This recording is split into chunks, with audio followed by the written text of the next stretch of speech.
Call with your travel updates. 0800 232 1045. BBC Sussex. Travel you trust.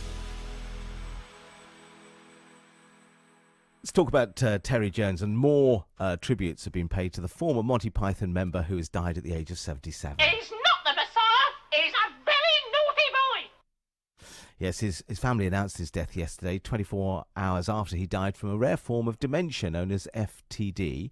Fellow Python said he had so many talents and endless enthusiasm. And while his co-writer in the Python team, close friend Sir Michael Palin, said he was kind, generous, supportive and passionate about living life to the full. Here's more from David Sillitoe. They can't get the fire brigade, Mervyn. All the boys' brigade do.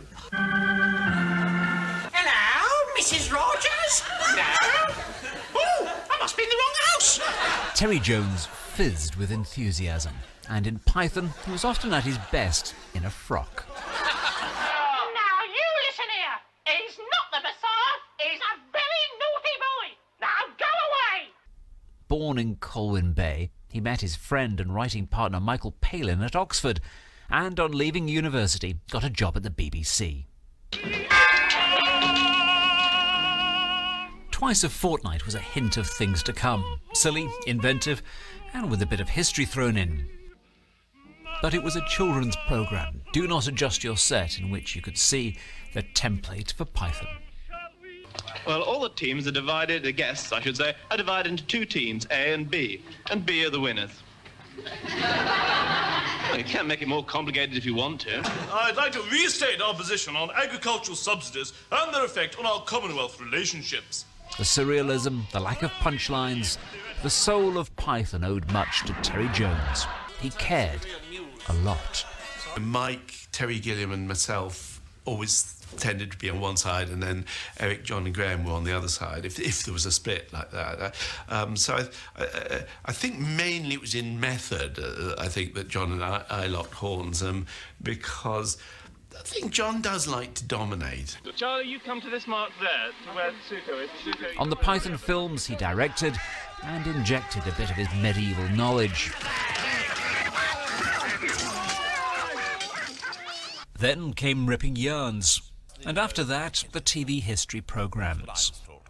Not only bad, but mad. His brain brimmed with ideas, the words came in torrents. There was then something of a special cruelty when all of it was robbed from him by dementia. Reunited with his old friend Michael Palin, it was all too visible at this BAFTA ceremony. Button down. We'd just like to say thank you for everyone. It's, I know it's a great honour for Dad to win this award, and just struggles we're having at the moment. It's a bit hard, but we're so proud of him. Thank you.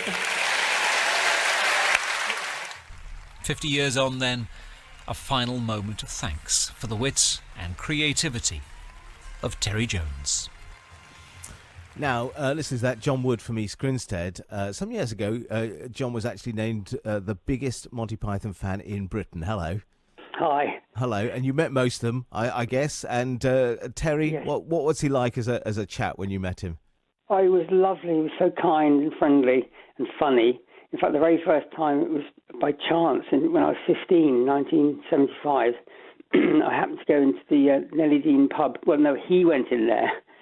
And so I waited for him to get his autograph, and he was in there with Michael Palin as well. And I just got an autograph from someone who wasn't very friendly previously, so I said to them, "Excuse me, are you nice, famous people?" And they loved that, and Palin grabbed my lapels and said, "Yeah, I'll hold him, you hit him." And they wrote in my autograph book, Michael Palin, Terry Jones, Nellie Dean Pub, 8 to 8:30, Monday to Friday. they were funny. Some people would just say they were just very silly. Was his comedy silly? Yes, but intellectual at the same time and educational. That's why I loved it. I learned so much from Python. But Terry Jones himself, he was like a sort of teddy bear. He was just cuddly and lovely and fun. And his some of the characters he did in Python were amazing. I mean, take Mr. Creosote, for example. I mean, that was amazing. The man who kept eating and then exploded. Yes, that's right. But I have other favourites like Arthur Two Sheds Jackson. Wonderful. Finish with that one. Tell us about Arthur Two Sheds Jackson. What was he? Well, he was a composer, but he had a nickname, Arthur Two Sheds Jackson. Every time he was interviewed, people just talked about his nickname rather than his music, and he got very upset about it.